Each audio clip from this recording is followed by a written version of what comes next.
Boa noite, tudo bem? Com muita satisfação que damos início aí a mais uma noite de estudos, para algumas pessoas manhã de estudos, né, como o caso do companheiro Roberto aqui, mas vamos lá. Então, deixo aqui o meu abraço, como de costume, a todos vocês que estão acompanhando ao vivo pela Rádio Amigo Espírita. Sejam muito bem-vindos, muito bem-vindas. A vocês que acompanham pelo SoundCloud, e eu sei que tem bastante gente que acompanha porque vem dando feedback também. Sejam bem-vindos. E vocês que acompanham pelo YouTube, se estiverem assistindo agora aí ao vivo, aproveita e vem para cá, que dá tempo ainda de pegar. Estamos apenas começando, ok? Aos presentes aqui na sala,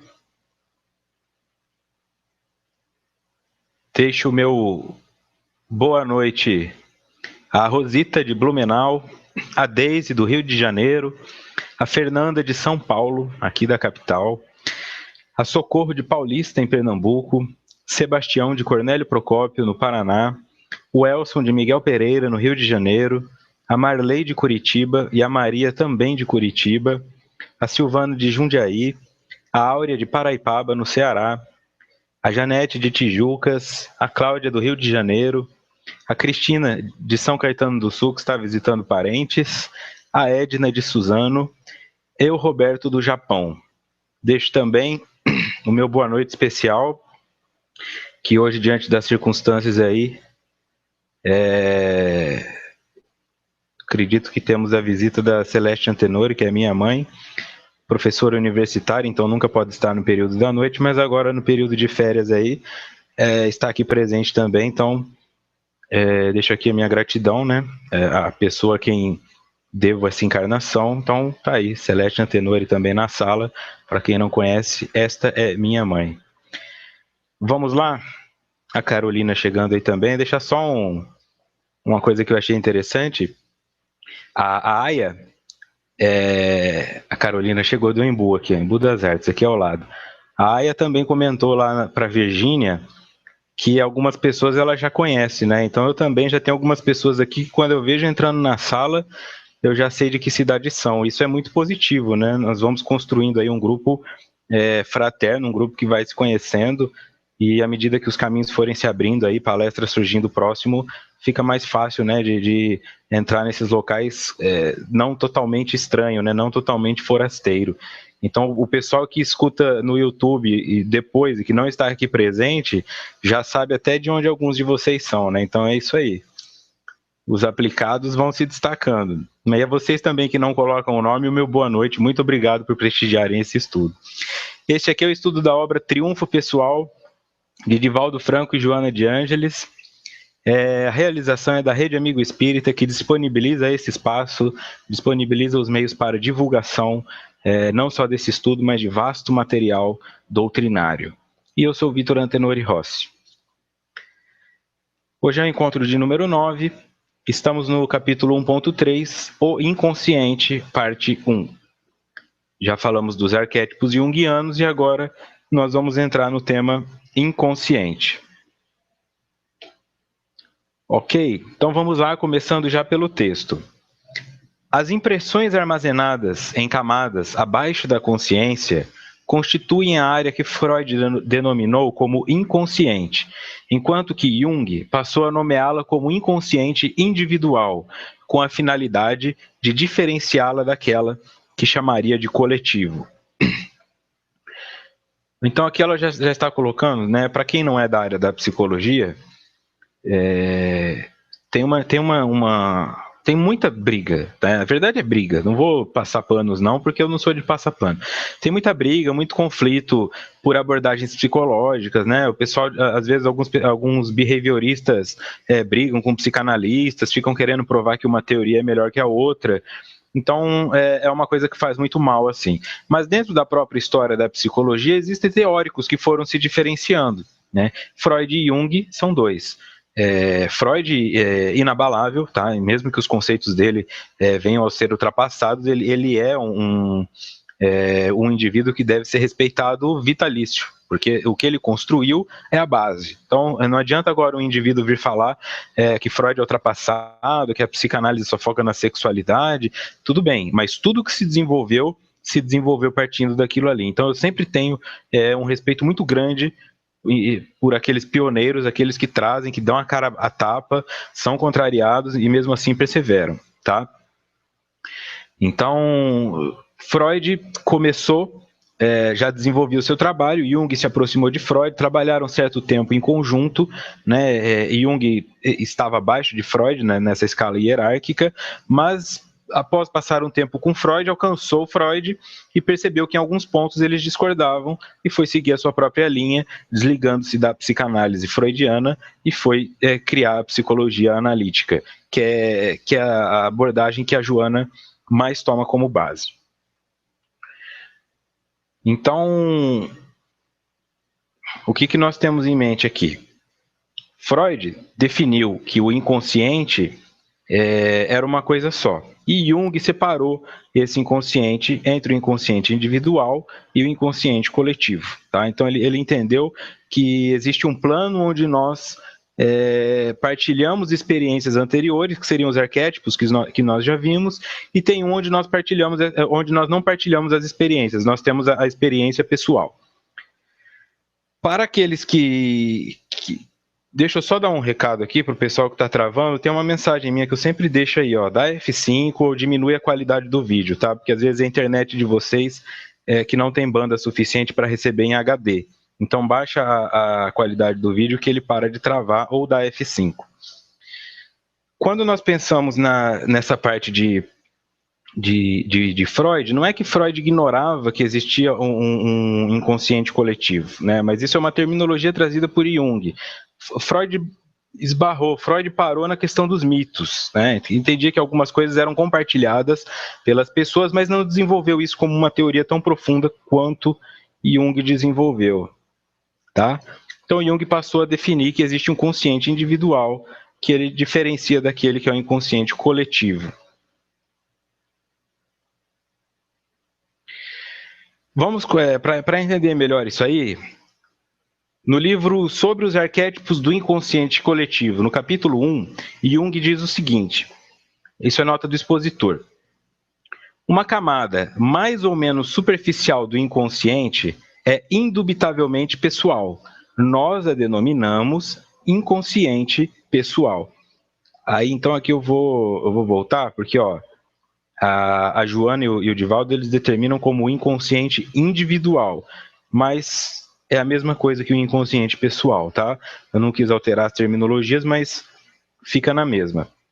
Quando estiver escrito inconsciente pessoal, é o inconsciente individual referido por Joana. Uma camada mais ou menos superficial do inconsciente é indubitavelmente pessoal. Então ele acredita que não há dúvidas que uma camada superficial é indubitavelmente pessoal. Só que essa camada já está no inconsciente, então ela não é superficial quando nós pensamos nas instâncias psíquicas gerais, quando nós pensamos no aparelho psíquico.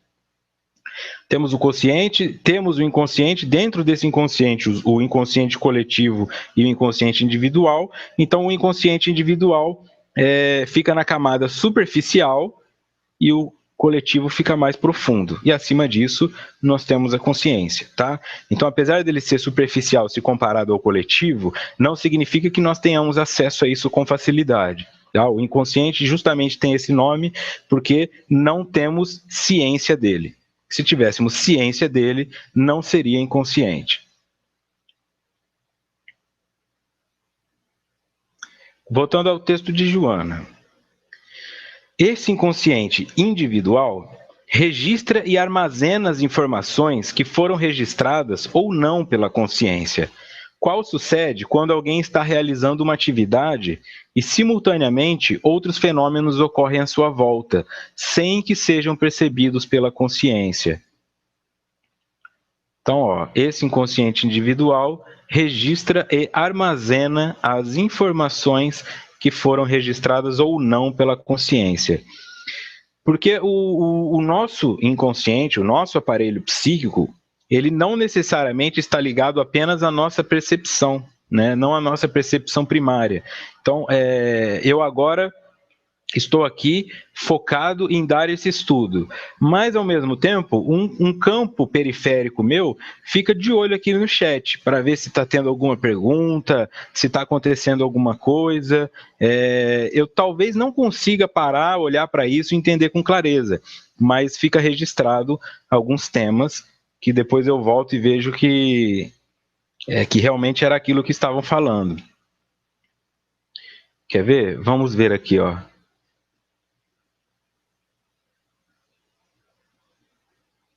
Tá.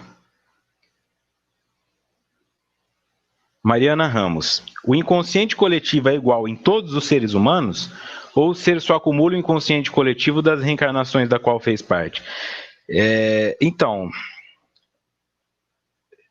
Mariana, ele é coletivo porque é esse que nós partilhamos. Esse que você está falando, o empírico, que é esse que eu vou aprendendo à medida que eu vou tendo encarnações, esse é o individual. O coletivo não. O coletivo já está aí. É uma instância psicológica que já está aí. Quando o indivíduo nasce, ele já está imerso nesse inconsciente coletivo, tá? Então, ele não tem relação com o que eu vivi. O que eu vivi pode alterar a forma como ele me influencia. Ele passa a me influenciar mais ou menos.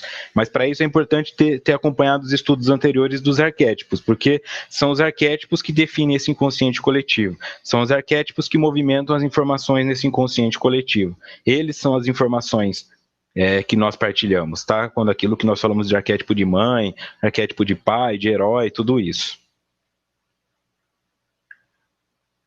Por que então, as nossas informações que nós registramos nem sempre tem a ver com o que nós percebemos e fomos conscientes, né? Um barulho que acontece perifericamente, isso tudo fica registrado. A criança que está ali brincando, né? A criança às vezes está ali no chão, brincando com as coisinhas dela, e os pais estão brigando no quarto. Ela não está atenta à briga dos pais no quarto, mas ela tem esse registro psicológico. No inconsciente dela fica. Tá? E pode ser que quando adulto isso venha ali atrapalhar. Ela não perceba porque ela está fazendo isso ou aquilo, vai para a terapia e é colocada ou num relaxamento, ou à medida que ela vai fazendo terapia, os conteúdos vão voltando em sonho, e aí ela se lembra. Teve uma vez que eu ouvi meus pais brigando, mas eu não sei se é sonho, se é verdade, tá? Mas fica tudo ali. Então, o inconsciente é responsável por registrar mesmo as coisas que nós não percebemos conscientemente. E outro ponto. Quando acontecem coisas ao nosso redor, nós também aprendemos com isso, tá? Então, se o teu tio se arrebentou financeiramente, por mais que você possa falar, bem feito, eu avisei para ele não ficar investindo em coisa que não dava certo, tal, você não registrou a quebra financeira sua, mas você registrou a quebra financeira dele.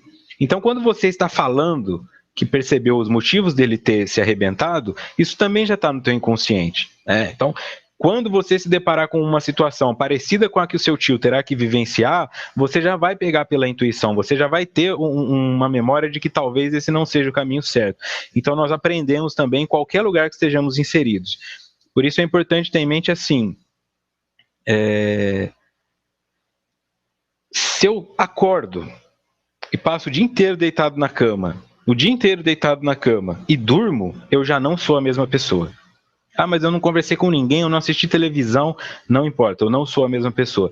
O barulho do carro passando me trouxe uma memória, o cachorro latindo me trouxe uma memória, os meus pensamentos me trouxeram, então quando eu vou dormir eu já sou uma pessoa que elaborou mais do que a que acordou. Então, naturalmente, esse é o trabalho também do inconsciente. E aquilo que nós captamos durante o dia, quando nós dormimos principalmente, ou quando nós damos uma relaxada de pensar sobre a coisa, é que o inconsciente trabalha melhor, ele elabora aquele conteúdo e ele devolve esse conteúdo de uma forma elaborada. Portanto, por isso que muitas vezes, quando nós paramos de pensar sobre um problema, é que a solução dele aparece. Quando você se desliga, é que a situação se resolve.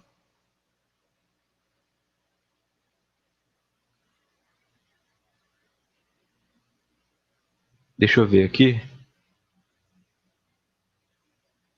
A Mariana pergunta se o inconsciente coletivo está nela ou na cultura da humanidade. Está em ambos, porque você está na cultura da humanidade, né? Tem que ver como um campo fluídico.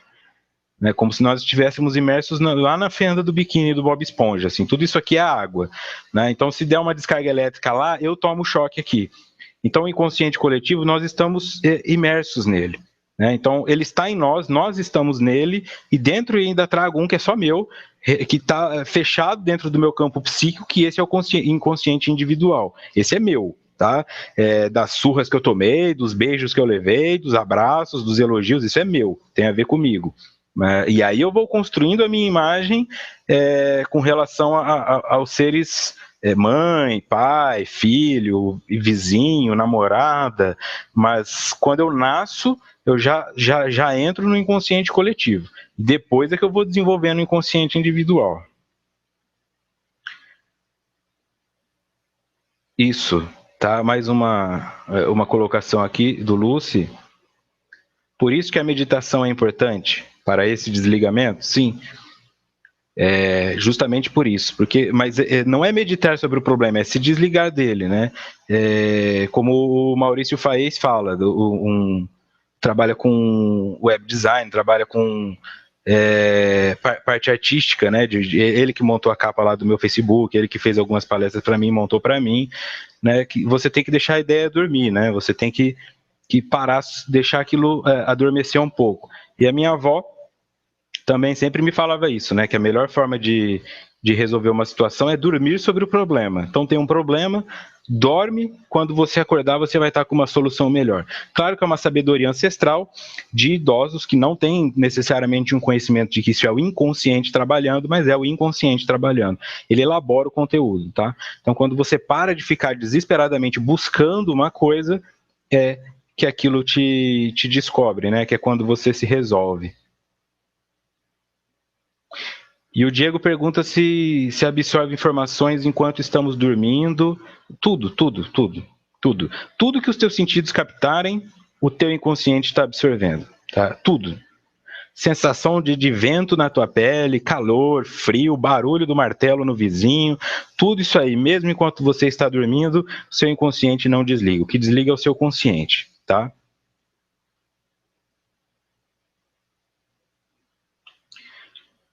Ok?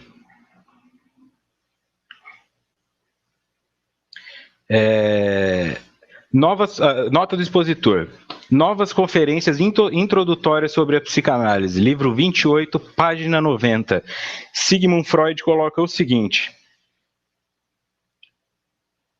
denominamos um processo psíquico inconsciente cuja existência somos obrigados a supor devido a um motivo tal que inferimos a partir de seus efeitos, mas do qual nada sabemos.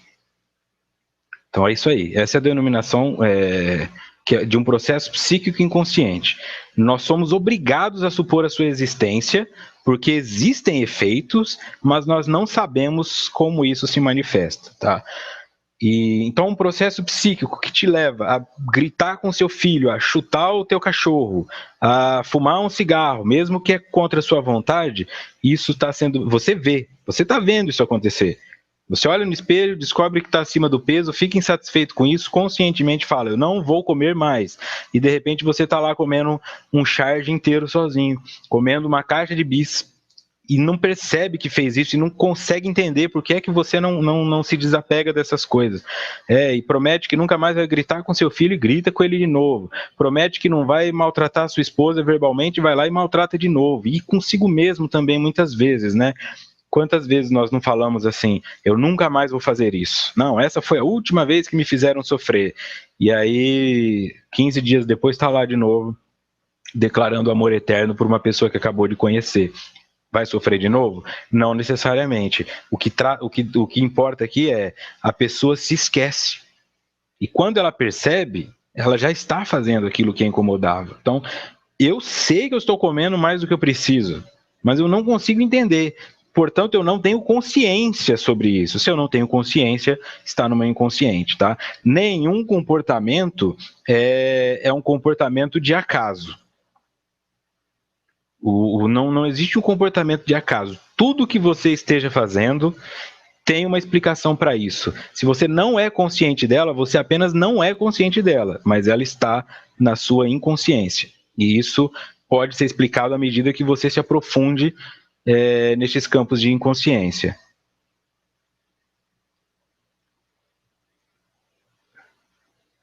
Vamos lá, vamos seguindo. Fiquem tranquilos, é que é o que mais será revelado, né? Voltando ao texto. Apesar disso, as sensações são registradas pelo corpo e também são arquivadas, nem sempre facultando a recordação de fragmentos ou parcela dos acontecimentos, senão da sua totalidade, tá? Então, ó, sensações, tudo aquilo que vem através dos nossos sentidos fica registrado. O inconsciente não escolhe o que vai registrar? Não, é porque ele não é consciente. É isso que o torna inconsciente, a inabilidade de aplicar a razão. Dificilmente você vai ver uma pessoa sofrendo por um comportamento inconsciente positivo. Ninguém faz caridade inconsciente. Nossa, a hora que eu vejo eu estou ali servindo sopa. Não, não é bem assim. O que nós fazemos inconsciente costumam ser conteúdos sombrios, aquilo que nós não queremos fazer, aquilo que nós não queremos que os outros vejam que fazemos e com aquilo que lutamos contra. A sublimação ela implica consciência. Eu só faço o bem, eu só faço a caridade, eu só desenvolvo a empatia porque eu me torno consciente do sofrimento. E é esse o motivo principal da encarnação. Eu vou me tornar consciente do que é ser traído para que eu não traia. Eu vou me tornar consciente do que é ser falido para fazer o bom uso do dinheiro quando ele vier. Porque aí eu me torno consciente. Aí eu consigo produzir coisas positivas. Mas o inconsciente não tem essa habilidade de registrar, porque isso implicaria um processo cognitivo. Isso é bom, isso é ruim. E esse julgamento tem que ser consciente, né? Tem que ser aplicado à razão. E se houver razão na inconsciência, aí ela já não é inconsciência.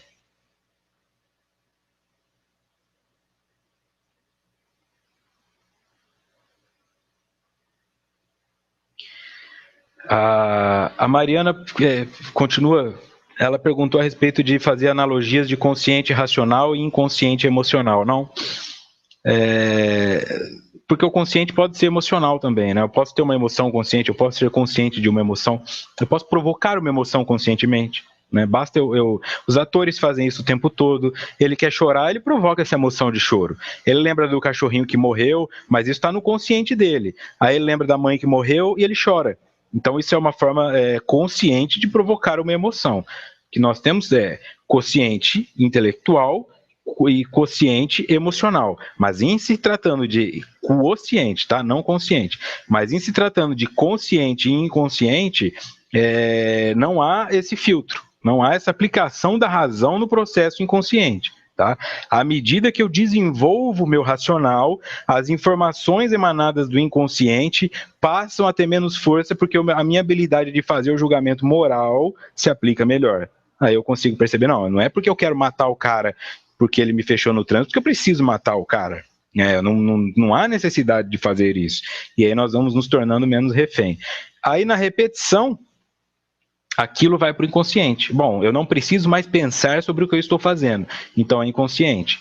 Quando eu vou dirigir um carro hoje, eu não preciso pensar, peraí, agora eu tenho que olhar para o espelho, agora eu tenho que mudar a marcha, já ficou automático. Então, eu não preciso ficar pensando sobre aquilo. Já dá para dirigir o carro, mexendo no rádio, olhando para frente, procurando as placas. Então, por quê? Porque isso já não eu não preciso mais ficar consciente desse processo. Então, da mesma forma, à medida que eu vou me desenvolvendo positivamente, fazendo bem, fazendo bem, fazendo bem, chega uma hora que inconscientemente eu estou fazendo bem. Aí sim. Mas esperar que eu durma fazendo mal e acorde fazendo bem, porque o meu inconsciente está me mandando essa informação, isso aí não vai acontecer. O inconsciente joga uma informação perturbada, joga uma informação perversa, pela minha razão eu ressignifico ela, reestruturo ela, transformo ela em uma coisa positiva e aí eu devolvo para ele e o meu comportamento passa a ser automático nesse sentido.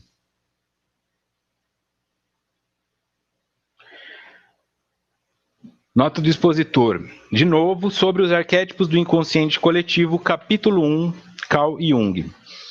O inconsciente é considerado geralmente como uma espécie de intimidade pessoal encapsulada, mais ou menos o que a Bíblia chama de coração, considerando-o como a fonte de todos os maus pensamentos. Onde está o seu tesouro, está o seu coração. Então, essa a visão que Jung faz do inconsciente, tá? Isso que a Bíblia chama de coração é o nosso inconsciente. Quer dizer, Jesus falava muito sobre isso aí, né? Não importa, o que importa não é o que entra pela boca, é o que sai dela. Então, isso está sempre relacionado com o que você é na essência. O combate de Jesus com os fariseus, principalmente, era muito nessa questão da hipocrisia. Vocês falam, mas não praticam. Vocês ficam aí fazendo barulho para mostrar que estão fazendo as doações e condenando o indivíduo que não tem dinheiro nenhum e joga as poucas moedas que tinha. Essa era a luta. Não importa o que você está mostrando, não importa quem você pensa ser, importa quem você é. E o que você é está no seu inconsciente. É o seu inconsciente que determina isso. Quanto mais nós progredimos, mais conscientes ficamos a nosso respeito. Por isso tem a obra Autodescobrimento, que nós estamos estudando na terça, e essa aqui, Triunfo Pessoal. Se eu quero triunfar como pessoa, a única pessoa que eu tenho que vencer é a mim mesmo. Mas como é que eu vou vencer uma pessoa se a melhor forma de fazer isso é conhecendo as suas fraquezas? Então, eu preciso conhecer as minhas fraquezas para me vencer. E me vencer não é me subjugar. Tá? Vencer os meus maus ímpetos, vencer a minha tendência a vicissitudes, vencer o que me faz mal, para que eu transforme isso em algo que faz bem. Olha lá, a boca fala do que está cheio o coração, como bem colocado pela Rosita. Deixa eu dar uma lida aqui no chat.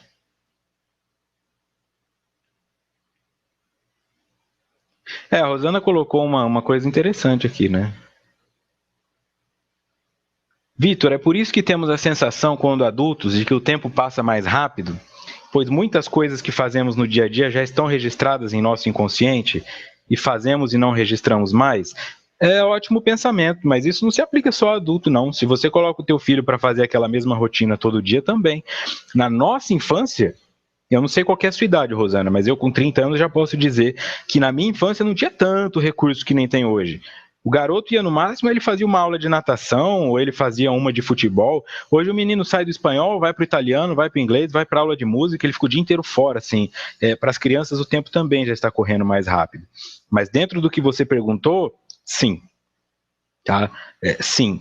E é por esse processo que as férias costumam passar mais rápido do que o tempo de trabalho. Porque, por mais que nós pensemos assim, nossa, eu vou tirar férias, eu vou fazer uma coisa diferente, eu vou nas minhas férias fazer o que eu faço em todas. O indivíduo faz a mesma viagem. Se ele não faz a mesma viagem, ele faz uma viagem diferente para fazer as mesmas coisas. Vai para a praia, nossa, eu vou chegar na praia, vou sentar lá, botar o guarda-sol, pedir uma porção de porquinho, pegar uma cerveja e vou relaxar. Quando ele vê, acabou. Por quê? Porque ele trabalha numa rotina e quando ele tira férias, a rotina é a mesma. Tá? Então é natural que à medida que nós transformemos alguma coisa em mecânico, isso demore mais para passar. E uma coisa que confirma isso é quem tem filho. Né? Os 2 primeiros anos levam 10 anos para passar. Dos 2 aos 10, leva 5. Por quê? Porque naqueles 2 você não sabe direito o que fazer, tem que trocar fralda, a criança é dependente, então aquilo toda hora te mexe. Você acabou de trocar a fralda, ela se suja, cria um caos. Um caos que te mantém aware, né? Que te mantém atento, que te mantém consciente do processo.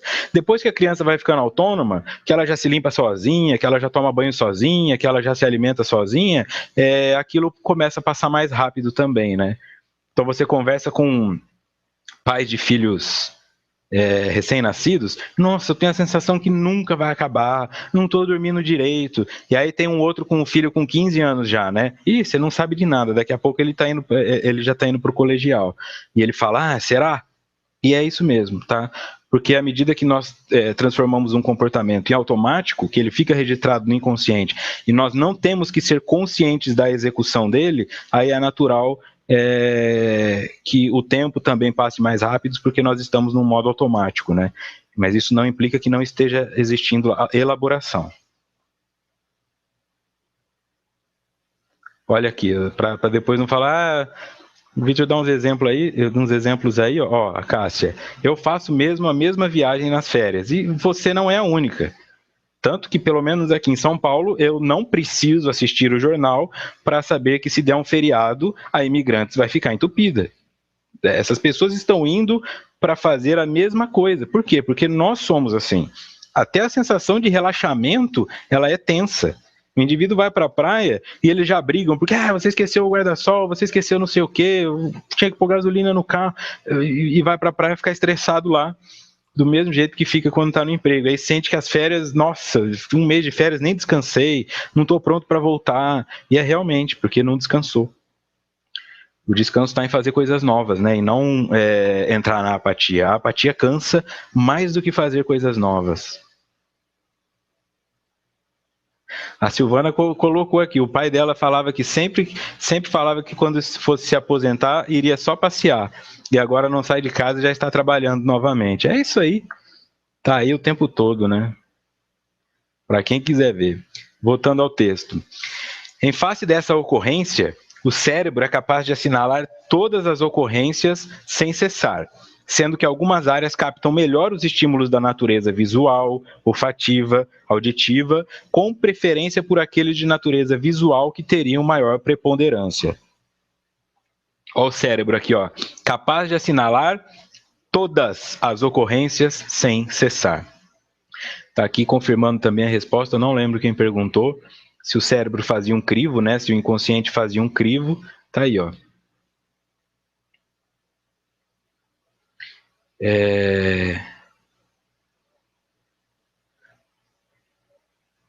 Tudo que acontece. Só que o que acontece? Ó, algumas áreas captam melhor os estímulos. E, de preferência, aqueles de natureza visual que teriam maior preponderância. Então, eu me lembro de ver. Quando eu passo na rodovia, eu vejo um acidente. Aí, bom, esse é o ponto. Esse é um ponto legal de chegar. Aqui onde eu moro, eu estou entre duas rodovias. A Raposo Tavares e a Regis Bittencourt. A Regis liga São Paulo a Curitiba. Quando nós pensamos, né, eu passo ali pela Raposo Tavares todos os dias, passo pela Regis todos os dias, não acontece nada, tá? Tem 1 milhão de carros passando e não acontece nada.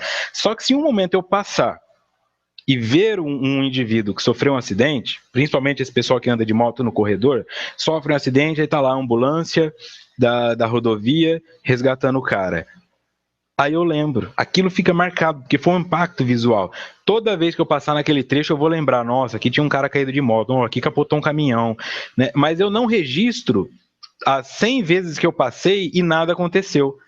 Mas eu poderia registrar, poxa, olha, ali nada acontece, ali nada acontece. Mas nós ficamos tendenciosos a pegar aquilo que nos impacta. Então, por isso que quando uma pessoa, que é nossa amiga há 2 anos, comete uma coisa errada, parece que nós não conseguimos mais esquecer aquilo. Essa é a dificuldade de perdoar, porque fica mais forte o registro dessa informação. O indivíduo fazendo o que você pediu, meu amigo, um amigo tem mais é que fazer o que a gente pede mesmo, vamos lá. Aí o cara vai com esse pensamento. Aí o indivíduo vacila com ele uma vez, o cara é um traíra. Esse cara aí, eu confiei nele, ele me deixou na mão, porque isso é mais impactante, né? Ele viu a coisa acontecer, ele sentiu isso, tá? Então, quanto mais impactante for, maior será a sensação de registro. Mas, apesar disso, o periférico também está sendo registrado, mas ele vai para os campos inconscientes.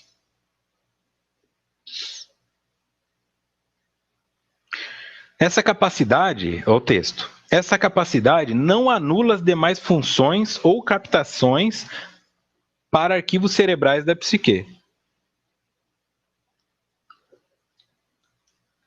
Então, a capacidade do cérebro, o cérebro como um aparelho orgânico, ela é limitada se comparada à capacidade da psique como uma essência energética.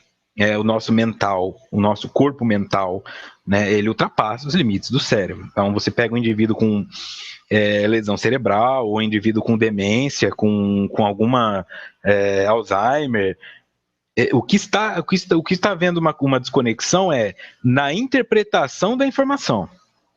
Então, o campo mental dele manda uma informação, o cérebro está prejudicado, não registra e ele se comporta de forma confusa. Mas esse teu avô que tem Alzheimer, essa tua mãe que tem Alzheimer, ela não está captando conscientemente, não está conseguindo responder conscientemente ao teu registro, mas no inconsciente está captando. Tá? Então o indivíduo pensa, eu vou maltratar esse idoso que eu estou cuidando aqui, um enfermeiro, por exemplo, eu vou maltratar porque ele tem Alzheimer mesmo, é esquizofrênico, ninguém vai acreditar. Cuidado. porque o inconsciente dele está registrando. O cérebro não tem condições de responder ao estímulo, mas o inconsciente dele está registrando amor, está registrando vibração, está registrando sacanagem, está registrando tudo que esteja acontecendo ao redor. Então, quanto mais difícil for a situação que você está vivendo, não se esqueça, tá? Que esse avô, que essa avó, que essa mãe, quando isso passar, quando o cérebro não for mais o responsável pela interpretação dos conteúdos, ou seja, no desencarne, quando ele passar aquela sensação da loucura ou passar aquela sensação do Alzheimer, no espírito se reequilibrar, ele vai se lembrar cada vírgula do que você falou para ele, cada contato, cada afeto, cada sacrifício que você fez. E aí não tem como mensurar o que essa gratidão vai significar de bem para você. Eu sei que agora é difícil, mas é mais difícil para o outro. É sempre mais difícil para o outro. Eu tenho um corpo, eu quero me comunicar, mas o meu cérebro não responde, e quando o indivíduo percebe, ele está lá, no meio da rua, não sabe onde mora, não sabe quem é, não sabe voltar, e alguns, inclusive, desencarnam em estado deplorável. E isso é um sofrimento, tá? Nunca nos esqueçamos disso.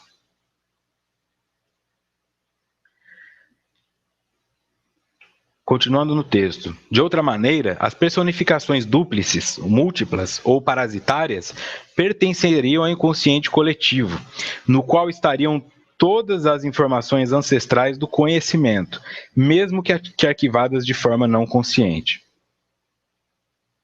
Tá? Então, quando eu identifico essas noções de nocividade ou de benignidade, eu começo a entender que eu sou movido por uma força maior que eu. É uma força maior, assim, que ultrapassa, né? Conceitos ligados ao racismo, conceitos ligados à homofobia. É uma coisa, às vezes, que fala, mas eu não preciso ser isso, eu não tenho motivo para ser isso. E eu não estou falando do indivíduo que, por exemplo, vamos pensar que tivesse um Pedro aqui na sala. O Pedro, eu não quero ser homofóbico, mas eu me pego sendo homofóbico, assim, né? Quando eu vou xingar uma pessoa, eu agrido ela na parte da sexualidade. Não é deste cara que eu estou falando. Eu estou falando de gays que são homofóbicos, de negros ou de brancos que são racistas, com a própria cor. Negro racista, japonês racista, mas não é um japonês que não gosta de negro, é um japonês que rejeita o Japão. E como é que esse indivíduo responde a isso? Como é que eu, sendo negro, posso não gostar do negro? Isso é uma coisa que ultrapassa a consciência. Isso é uma coisa que ultrapassa a lógica e a razão. Portanto, tem que estar em um local inconsciente. Tem que estar num registro ancestral que ultrapassa a minha vontade. Então, está ali no inconsciente coletivo, está ali no arquétipo, e eu estou absorvendo isso naturalmente. Deixa eu ver que eu acredito que fizeram uma pergunta aqui. Falou, Roberto. Vai lá, bom trabalho. O Kiko pergunta se o registro do inconsciente... Deixa eu ver aqui. O registro do inconsciente passa registrado em vidas sucessivas? É esse registro do inconsciente que vai te transformar em sublime. Quando nós falamos assim, o espírito superior é aquele que conhece todas as dores, conhece todos os prazeres e sabe caminhar entre eles, isso tudo ficou no inconsciente dele. Agora, como ele é superior, isso se tornou consciente. Ele é consciente de todas essas coisas, tá? Então, imagine como se fosse um círculo bem pequeno, e aqui é o inconsciente, aqui fora o inconsciente, tá? Aqui consciente, aqui fora o consciente. À medida que nós vamos nos conhecendo, entrando em contato com os conteúdos sombrios, aprimorando, nós vamos aumentando, até chegar a um ponto em que nós somos plena consciência. Nós não precisamos ter recursos no inconsciente, porque nós temos a habilidade de lidar com todos eles. Aí você tem um espírito superior. Nessa questão psicológica, claro. Então, tudo vai ficando registrado, sim. Nota do expositor sobre os arquétipos do inconsciente coletivo, capítulo 1, Jung. Este, porém, repousa sobre uma camada mais profunda, que já não tem sua origem em experiências ou aquisições pessoais, sendo inata. Esta camada mais profunda é o que chamamos de inconsciente coletivo. Inato é aquilo que eu nasço com. Tá? Então não é uma aquisição pessoal, é inato. O inconsciente coletivo, segundo Jung, é inato. Eu já nasço. inserido nisso aí, tá?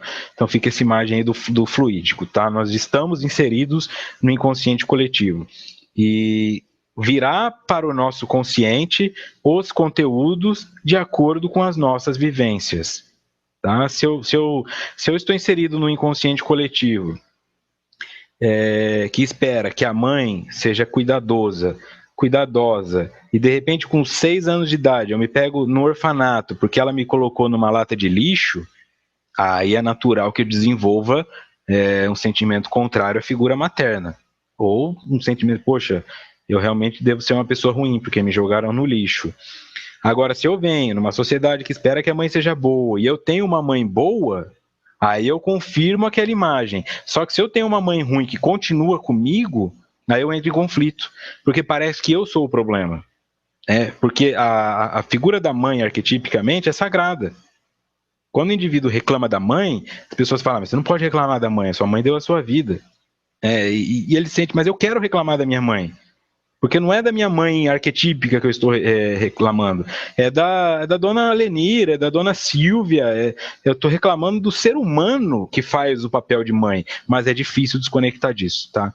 Por isso há um sofrimento também com algumas figuras que nós não podemos confrontar e outras que a sociedade olha torto se nós tentarmos conversar sobre isso. Aí a Mariana pergunta: podemos facilmente confundir nosso inconsciente com a voz, intuição de nossos benfeitores e obsessores? Há meio de distingui-los? E aí eu sugiro que você também dê uma olhada nos estudos do André Sobreiro sobre mediunidade. Mas superficialmente não faz diferença, tá? Porque para que um obsessor se comunique comigo, o recurso tem que existir no meu psicológico. Não tem como. Né? Não tem como eu psicografar um livro em francês se eu não tiver o francês. Então não adianta um espírito obsessor falar para eu matar uma pessoa se não houver em mim o desejo homicida. Tá? Então não faz diferença de quem vem a mensagem. A partir do momento que eu executo o comportamento, é o meu inconsciente falando sempre, porque os recursos que o obsessor utilizou para chegar até mim estavam lá. Se não estivessem lá, a mensagem do obsessor não seria captada. Né? São como várias antenas assim. O obsessor está o tempo todo falando para eu fazer coisas, mas se eu não tiver uma antena para captar aquilo, não vai passar despercebido, tanto do obsessor quanto do mentor.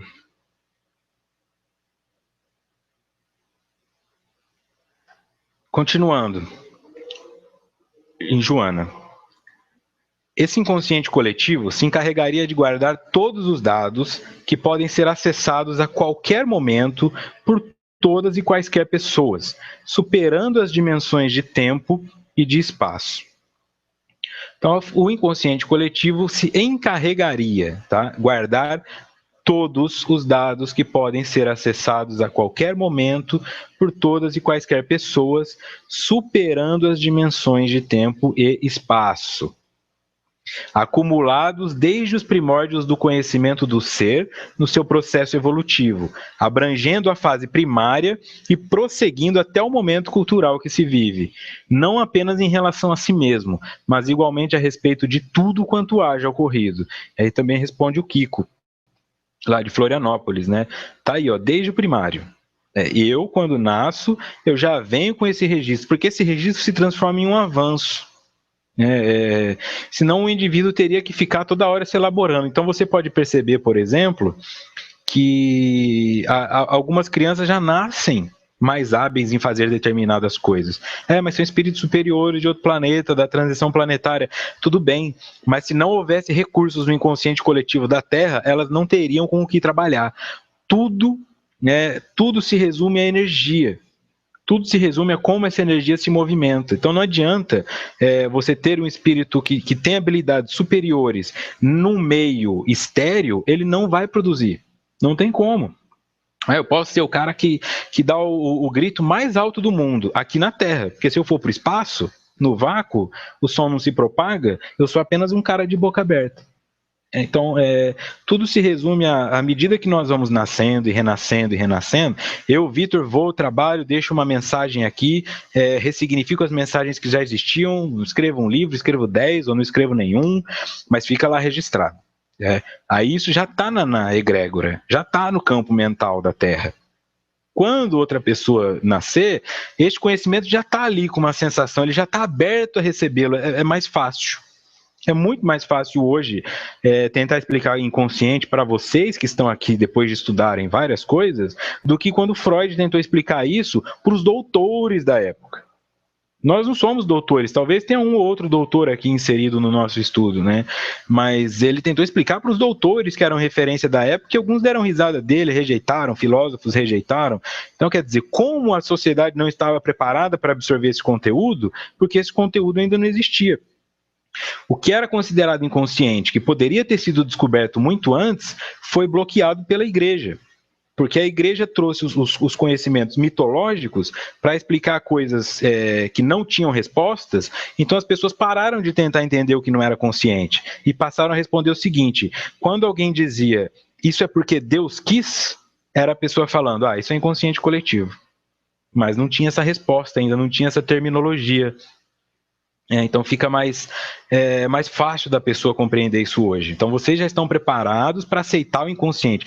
Eu não preciso vir aqui provar para vocês o que é o inconsciente. Vocês já sabem que ele existe e querem entender como ele funciona. Então, daqui 30 anos, as pessoas talvez já entendam como ele funciona e elas vão querer entender como modificá-lo. E assim é que nós vamos evoluindo, tá?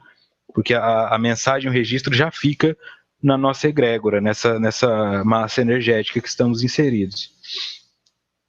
No Livro dos Espíritos, isso aqui é uma nota do expositor.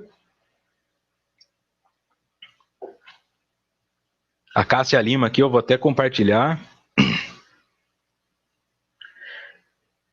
Toda vez que eu penso em fazer uma pergunta, o Vitor responde antes de eu conseguir fazê-la. Olha, isso aí só pode ser intuição, porque é a mesma sensação que eu tive lendo o Livro dos Espíritos. Na hora que eu ia fazer uma pergunta, Kardec fazia também. Então, eu acredito que é normal, nesses meios espíritas, assim, essas sincronicidades e telepatias, né? Mas o porquê? Porque o pensamento, como ele já está... Perdão. Como ele já está arraigado nesse nível do inconsciente coletivo, nós já estamos preparados para recebê-lo. Nós ainda não sabemos dar nome aos bois. Eu já sei, então muitos do que vocês veem aqui nesse estudo, em todos os estudos que vocês fazem, você se identifica, nossa, mas eu já sabia disso. Mas eu não sabia que era esse nome, por isso. Né? Então, naturalmente, quando eu jogo um tema, isso reaviva a informação que está no inconsciente coletivo, e aí a próxima pergunta que vem já é muito parecida com a que todos estão pensando, né?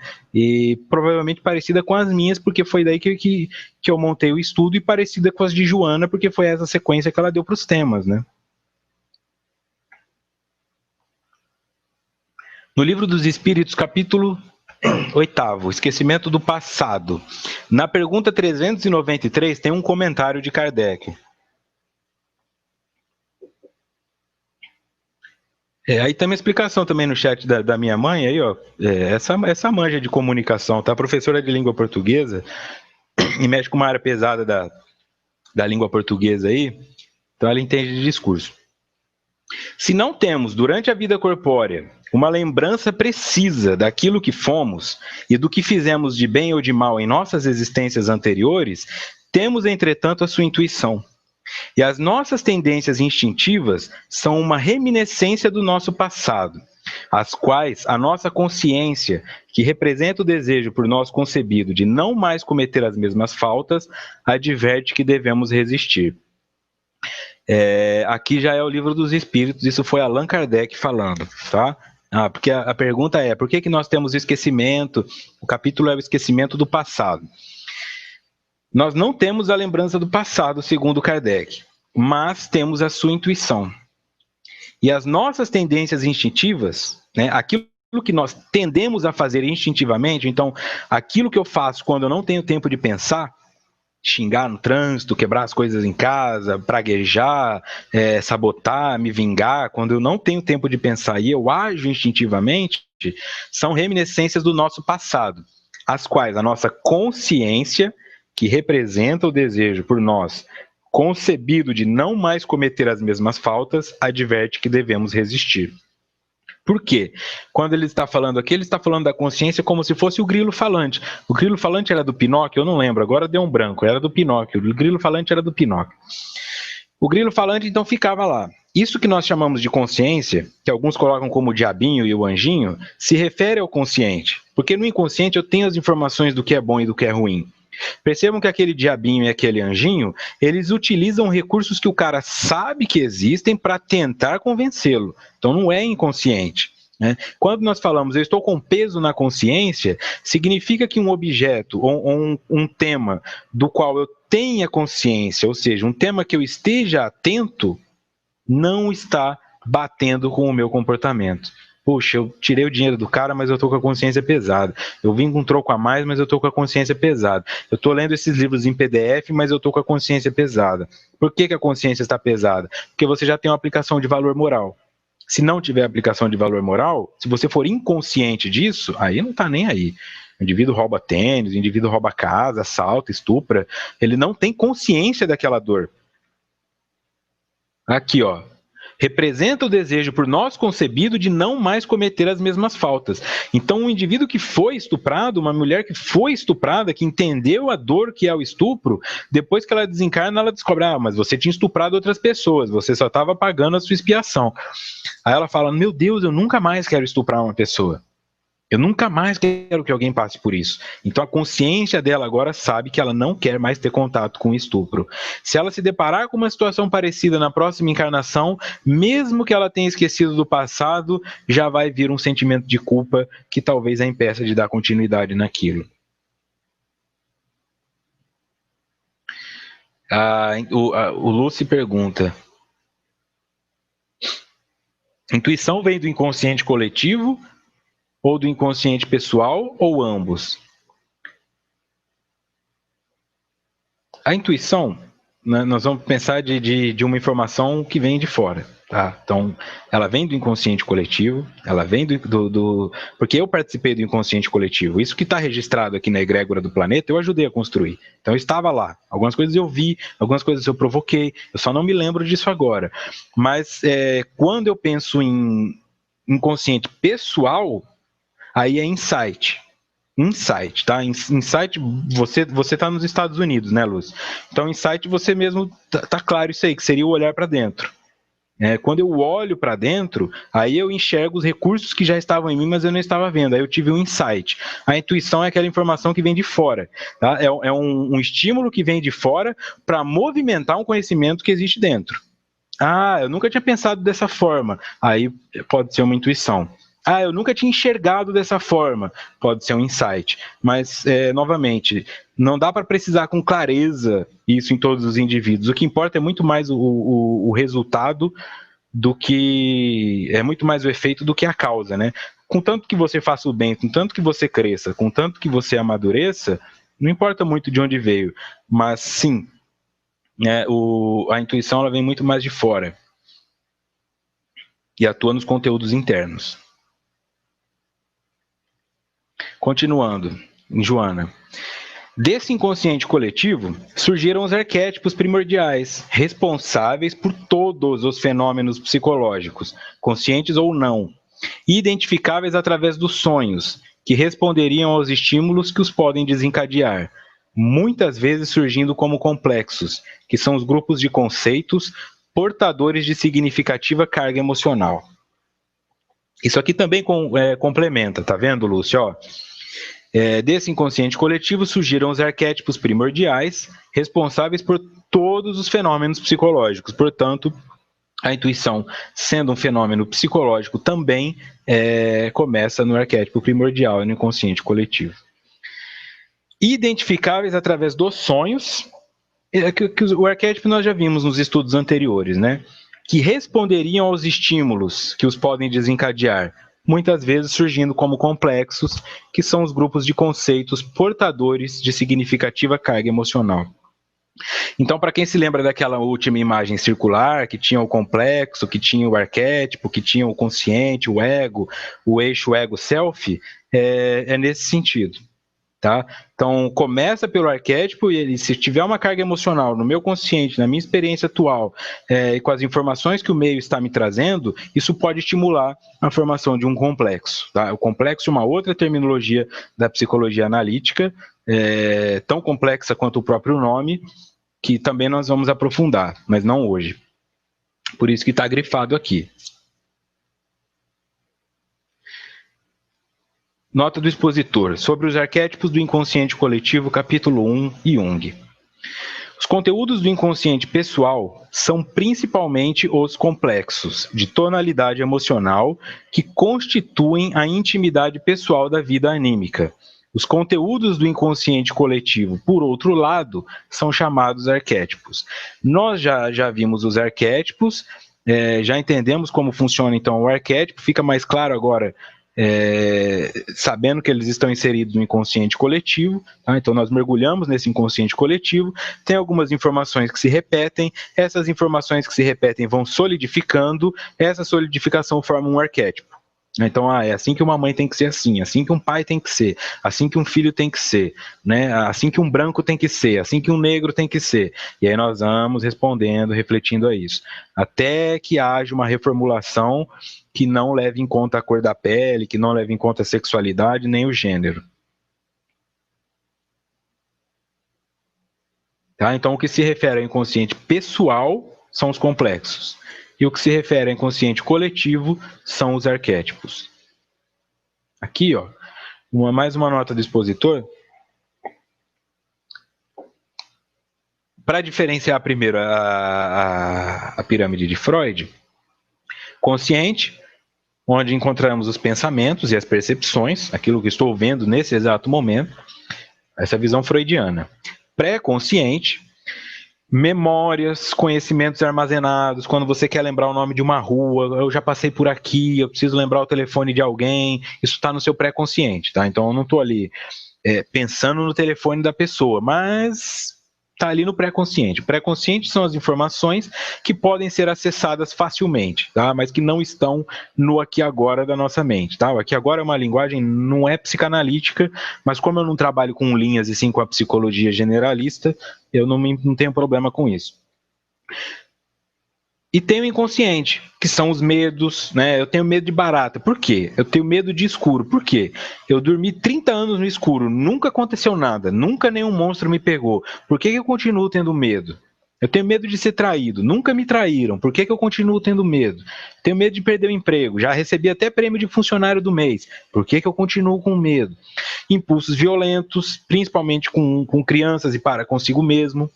Impulsos imorais, quando se percebe estar fazendo, e perversidades, tá? Essa é a visão freudiana. E a visão junguiana tem o consciente, o inconsciente individual, que são os complexos de tonalidade emocional, e o inconsciente coletivo, que são os arquétipos. Ok? Aqui eu vou caminhando para o encerramento,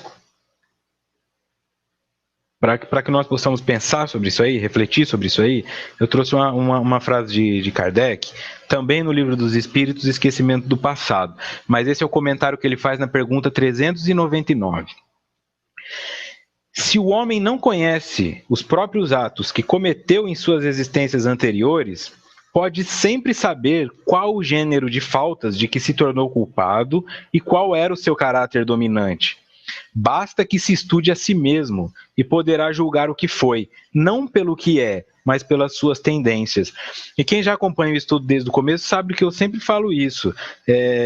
Fazer regressão para descobrir quem você era é um desperdício de dinheiro e um risco muito grande com o psicológico. Porque se eu quero saber o que eu fui na vida anterior, é só olhar o que eu sou hoje e colocar isso um pouco pior. Se eu tenho tendência a agredir, então eu agredia. Se eu tenho desejo sexual, eu me pego pensando que eu poderia estuprar uma pessoa, então eu estuprava. É simples assim. Se eu não devolvo nem o troco que me dão errado, se eu fico pegando tudo pelas costas, então eu não preciso saber quem eu era. Eu não preciso saber quais as falhas que eu tenho que corrigir, porque elas continuam existindo em mim. O que eu me esqueci são os atos que eu cometi, mas não as tendências que me levaram a cometê-los, porque elas continuam em mim. Eu continuo sendo hipócrita, eu continuo sendo procrastinador, eu continuo sendo falso, eu continuo sendo o que eu era. E aí, então, essa é a mensagem de Kardec. Eu não preciso ficar preocupado com o que eu fui na vida passada para conseguir evoluir. Basta que eu enxergue na vida atual quais são as minhas tendências, principalmente as destrutivas, porque aí eu vou saber quem eu fui, aí eu vou saber onde eu preciso mudar. E ele coloca isso, o descobrir a si mesmo, o autoconhecimento, como um dos recursos para isso. E aí eu trouxe também o Jung, nota do expositor.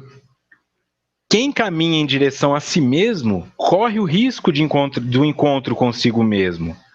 Esta é a primeira prova de coragem no caminho interior, uma prova que basta para afugentar a maioria, pois o encontro consigo mesmo pertence às coisas desagradáveis que evitamos, enquanto pudermos projetar o negativo à nossa volta.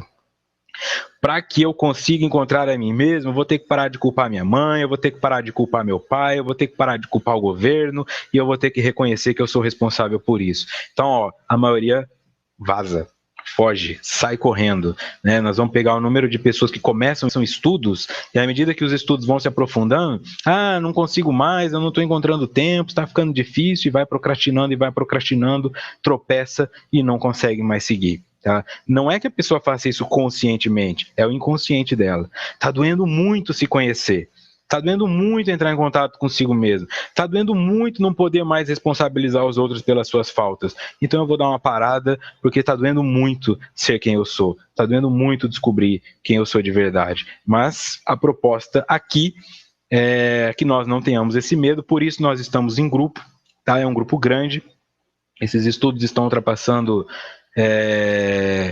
várias marcas de pessoas acessando, então nós somos um grupo grande, nós somos uma rede, não só os que estão aqui ao vivo, o pessoal que deixa os recados ali nas páginas, então assim, nós precisamos uns dos outros. Vontade de desistir, naturalmente vai existir até em mim. Lógico que vai chegar um momento, eu não sei se eu quero continuar dando esse estudo, eu acho que eu não sou bom o suficiente, mas isso aqui vão ser os projetivos da minha psique, do meu inconsciente, tentando sabotar o processo de autodescobrimento, tá? Essa é a proposta de Jung, então. Então aqui nós temos Joana, nós temos Joana de Ângeles e Divaldo, nós temos Allan Kardec e nós temos Jung nos dizendo que devemos nos conhecer, que é aí que está a resposta para tudo e é justamente por aí estar a resposta que se torna tão difícil. Então, se está difícil, sigamos em frente, firmes e fortes, amparados uns aos outros, não nos outros. Próximo encontro, então, dia 22. Continuaremos no capítulo 1.3, o inconsciente, parte 2. Aí eu acredito que já vai dar para falar de complexos, tá? E aí nós damos continuidade nisso aí. Ok? Muito obrigado novamente a todos vocês. Deixo aqui o meu abraço, feliz também novamente pela presença da minha mãe aqui na sala. A todos vocês que compareceram, ao José Aparecido, que dá esse trabalho imenso aí para a Rede Amigo Espírita, a Rede Amigo Espírita, todos os expositores que complementam os estudos, vamos nos ajudando aí. Muito obrigado vocês também que acompanham no SoundCloud, vocês que estão aí no YouTube e na Rádio Amigo Espírita. Semana que vem nos encontramos então, que tenhamos uma ótima semana. Muito obrigado.